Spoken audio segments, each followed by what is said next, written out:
She texted your family or me. Choose now. After a small disagreement at Sunday dinner, I texted back, family. Then I packed her things while she was getting her nails done. When Uber dropped her off, the driver had to take her right back to her parents' house with all her boxes. I, 31 male, had been with Tara, 29, for 3 years. We'd been living together for the last 18 months. And honestly, I thought things were going pretty well. Sure, she had her moments, but I figured that was just relationships, you know. The incident that ended everything happened last Sunday. My family does dinner every week. Nothing fancy, just my parents, my younger sister Bethany, Suff, and whoever's dating someone brings them along. Tara had been coming for 2 years. The disagreement started over potatoes. Yes, potatoes. My mom made her famous garlic mashed potatoes, and Tara made a comment, "These are good, but they'd be better with less butter. I've been trying to get Devin to eat healthier." My mom, sweet as always, just smiled and said, "Oh, I'll keep that in mind for next time." But my sister Bethany, who's in culinary school, said, "Mom's been making these the same way for 20 years. They're perfect." Tara rolled her eyes. Well, some things need updating. Not everyone needs to live in the past. The table went quiet. My dad changed the subject of football. Crisis averted, or so I thought. After dinner, Tara was helping clear plates. Unusual, but okay. And she accidentally dropped my mom's serving dish. It shattered. This wasn't just any dish, it was from my parents' wedding china. One of the few pieces left after 35 years. My mom teared up but said it was fine. Accidents happen. Bethany went to get at the broom. I saw Tara smirk, actually smirk. On the drive home I asked her about it. "Did you drop that dish on purpose?" "Oh my God, Devin. Are you serious? Your family already hates me, and now you're accusing me of what?" "Breaking dishes for fun. My family doesn't hate you. Your sister is a little witch who undermines me constantly. And your mom is so passive-aggressive with her traditions and her family recipes like she's some kind of saint." I pulled over. "Tara, what the hell? My mom has been nothing but welcoming to you." "Welcoming? She still introduces me as your girlfriend instead of your partner. She never asks my opinion on anything. And don't get me started on how your dad still calls me Teresa. It's been Tara for 3 years and he's getting older." Excuses. You always make excuses for them. We drove the rest of the way in silence. When we got home, she stormed off to shower. 20 minutes later, I got the text that changed everything. "Your family or me? Choose now. I'm sick of being disrespected. Either you cut them off or we're done. You have 1 hour." I stared at my phone. Cut off my family over mashed potatoes and an accidentally on purpose broken dish. I texted back one word, family. Her response was immediate. "Are you kidding me right now? You asked me to choose, I chose. I can't believe you're throwing away 3 years over this. You're the one who gave the ultimatum."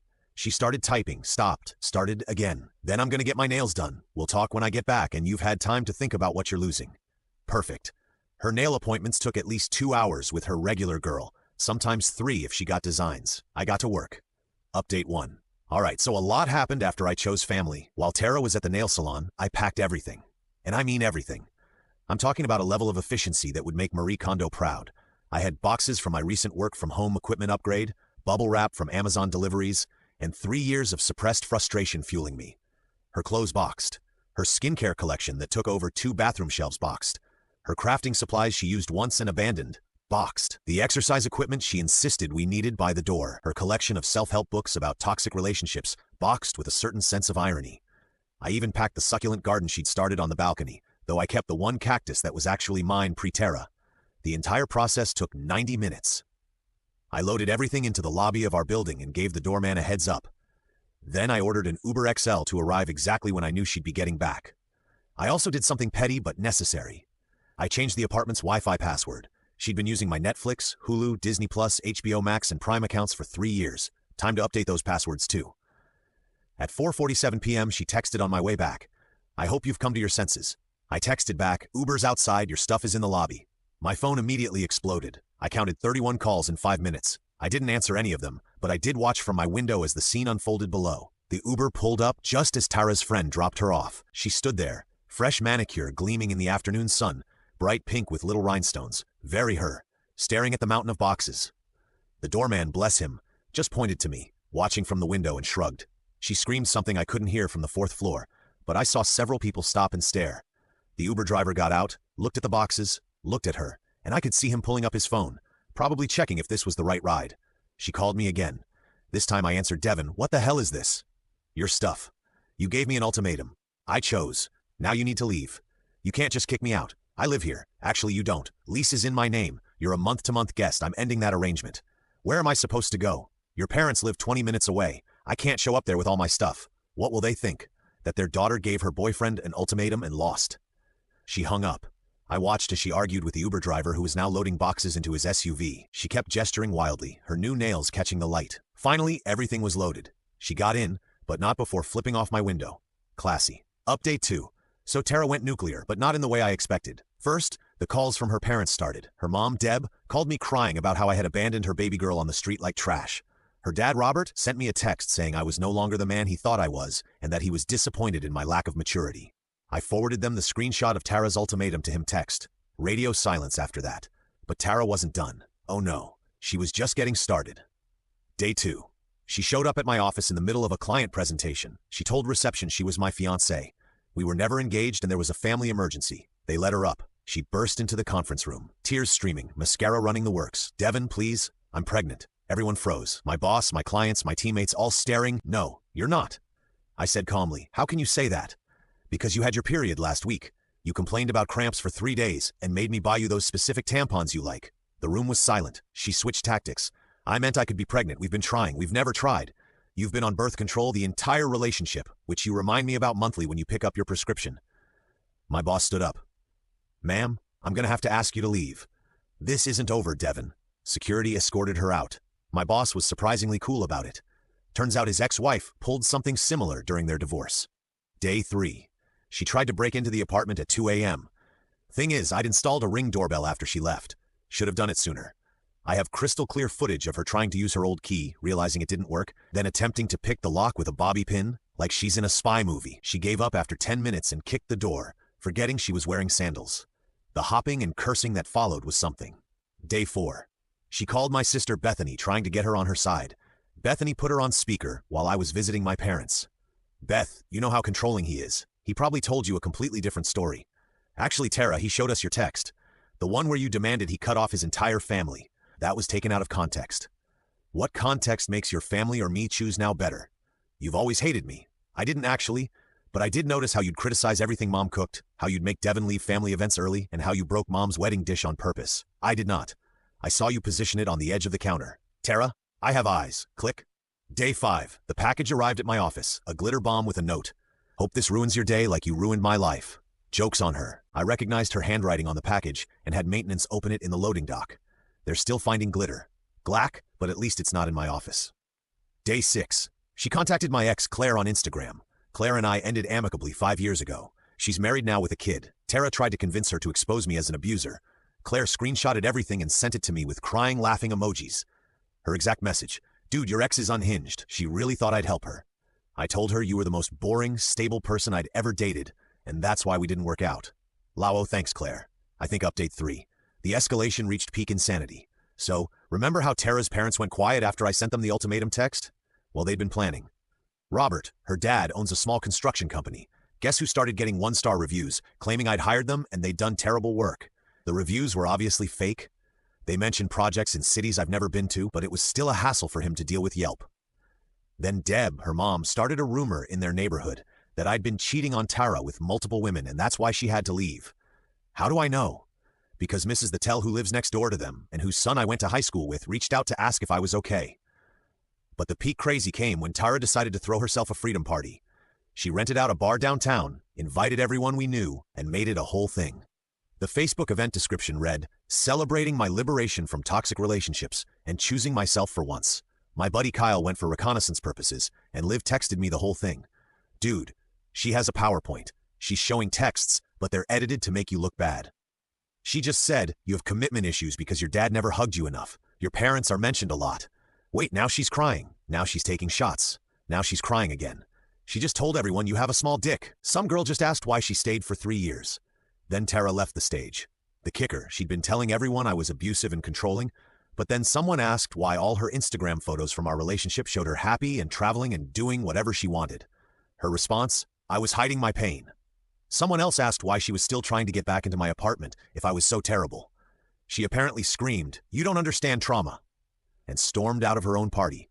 But wait, there's more. Remember that Ring doorbell I installed? Well, it caught something interesting. Tara showing up with some guy I didn't recognize. They were carrying tools. They spent 20 minutes trying to remove my doorknob. The building security finally showed up and asked what they were doing. Tara's response? I'm locked out of my apartment. Security. Ma'am, we have you on the ban list. You need to leave. The guy with her? Turns out it was her cousin Eddie. Tried to act tough. You can't ban someone from their own home. Security pulled out their phone and showed them the official notice I'd filed. They left, but not before Tara screamed that she'd sue me for emotional damages. Good luck with that. Update 4. So Tara actually tried to sue me. She found some ambulance chaser who took her case. I got served papers at work again. Really? For illegal eviction, emotional distress, defamation, theft of shared assets. That last one was interesting because we never shared assets. We never had a joint bank account. Never bought anything together. Even groceries were split via Venmo. My lawyer, yes, I had to get one, laughed when he read the filing. His exact words, this reads like someone asked ChatGPT to write a lawsuit while drunk. The shared assets. She was claiming a coffee maker that I had receipts for. The couch bought before we met. 3 years of emotional labor, not legally an asset. Half the security deposit. She never paid any of it. Future earnings from the YouTube channel we were going to start. We never discussed this. We had to go to mediation first. This was an experience. Tara showed up in a full business suit looking like she was about to give a TED Talk. Her lawyer looked tired already. My lawyer opened with, "My client is willing to return the items that belong to Miss Tara." "What items?" I asked. "Exactly," he said. Tara's lawyer tried to argue that 3 years of cohabitation created a common law marriage situation. The mediator shut that down immediately. Our state doesn't recognize common law marriage. Then Tara pulled out her evidence folder. It was something screenshots of texts where I said, "What's mine is yours," referring to pizza. A photo of us at her cousin's wedding with a caption about future plans that she wrote. Receipts for groceries she bought, all dated and showing her buying her own specific foods. A printout of an article about financial abuse in relationships. The mediator asked her directly, "Ma'am, do you have any actual evidence of shared financial assets or agreements?" He said he loved me. That's a verbal contract. That's not how contracts work. Her lawyer put his head in his hands. Then she made a fatal mistake. She admitted on record that she'd been secretly recording our conversations for the last 6 months, hoping to catch him admitting he owes me. 2 problems with that. 1, we're in a 2-party consent state. That's illegal. 2, she didn't catch anything because there was nothing to catch. My lawyer immediately countersued for invasion of privacy. Her lawyer asked for a recess. When they came back, he said they were dropping the lawsuit. But Tara couldn't help herself. "This isn't over. I know what you did." "What did I do, Tara?" "You made me give that ultimatum." Even her lawyer looked at her like she was crazy. The mediator ended the session with, "Miss Tara, I strongly suggest you move on with your life." But I thought it was over after the failed lawsuit. I was wrong. Tara pivoted to a new strategy. She started dating my coworker Garrett. Now, Garrett and I weren't friends, but we worked in the same department. He knew about the whole Tara situation because, well, she'd made a scene at the office. One Monday, Garrett comes in with a huge smile. "Guess who I matched with on Bumble this weekend?" I knew before he said it. "Your ex."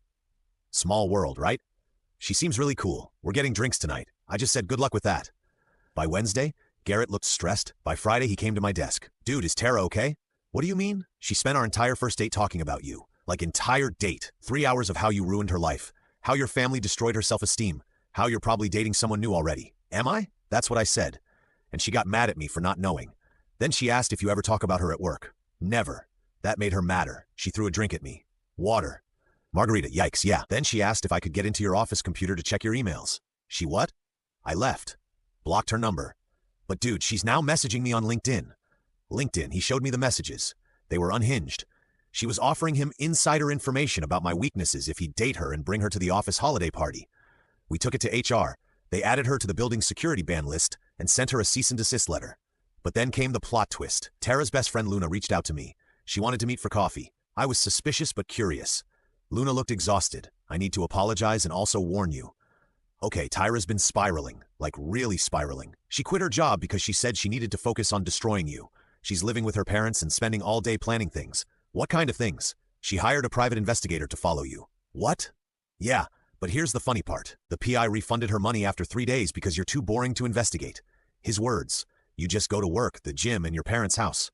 I laughed. I couldn't help it. There's more. She's been catfishing guys online using your photos. Excuse me? She's making dating profiles with your pictures, matching with women, setting up dates, then not showing up. She thinks it'll ruin your reputation. That's insane. I know. I'm done with her. She asked me to put a tracker on your car. That's when I drew the line. I just thought you should know. I thanked Luna and immediately went to the police. With the evidence of the fake profiles, the PI admission, Luna had texts and the tracking device request, I was able to get a restraining order. Final update. The restraining order changed everything. Tara was served at her parents' house. According to the process server's notes, she laughed and said, "He can't restrain true love." Her parents, however, were mortified. Robert called me that night. Devin, I just read the restraining order. Is this all true? The private investigator, the fake profiles trying to break into your apartment? Yes, sir. All documented. Lawn pause. We failed her, didn't we? We always gave her whatever she wanted, never let her face consequences. And now she's facing them. I'm sorry, Devin. We're getting her help. Real help this time.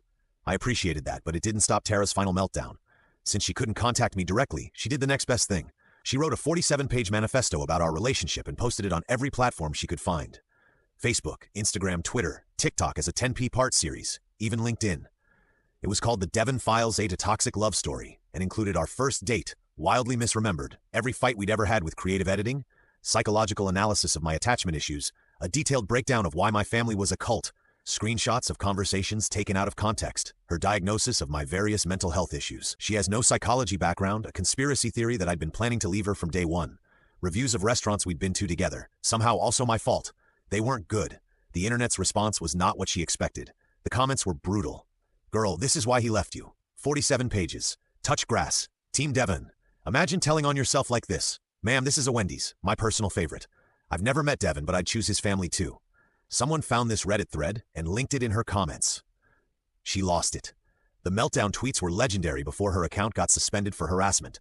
The last I heard directly was from Luna. Tara's parents had checked her into a mental health facility for evaluation. She'd apparently been found by her mother attempting to hire someone on Craigslist to seduce Devin and break his heart. Her mom also found journals where Tara had been planning our wedding, dated from our second week of dating 3 years ago, complete with a list of my family members she'd allow at the wedding. Spoiler, none of them. As for me, I'm doing great. Started therapy to process everything, highly recommend. Realized there were so many red flags I'd ignored. She'd joked about deleting messages from my ex. She'd thrown away a birthday card from my sister because it was too familiar. She told me my mom's cooking was trying too hard. She'd accused every female friend of wanting me. She tried to convince me my dad didn't respect me because he didn't make me join his business. My family's been incredible. Bethany made me a cake that said congratulations on choosing correctly. With a little frosting, Tara getting kicked by a frosting boot. Petty? Yes. Delicious? Also yes. I've started dating again, nothing serious yet, but I went on a date last week where the woman insisted on splitting the check and said her family was her priority too. Green flags everywhere. Oh, and remember that wedding dish broke? My mom told me something interesting. It wasn't actually from her wedding. She bought it at a garage sale years ago, but liked the story of it being wedding china better. She knew Tara broke it on purpose and was testing to see if I'd notice and stand up for her. I didn't need you to defend my dish, honey. I needed to know you'd defend your family when it mattered. Moms, man, they know everything. To everyone asking if I regret my choice, not for 1 second. When someone shows you who they are with an ultimatum, believe them. When they demand you choose between them and your family over potatoes, the choice is clear. Your family might not be perfect, but they shouldn't have to be sacrificed for someone else's ego. Thanks for following this absolute circus. I'm going to go have Sunday dinner with my family dramery for the first time in 3 years. Edit, since people keep asking, yes, the restraining order is still active. No, I don't know if she's still in treatment. I honestly hope she gets the help she needs, but that's not my problem anymore.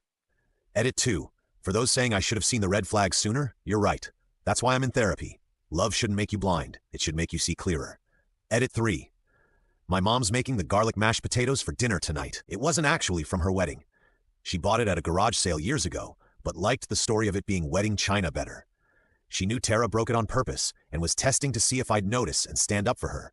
I didn't need you to defend my dish, honey. I needed to know you'd defend your family when it mattered. Moms, man, they know everything.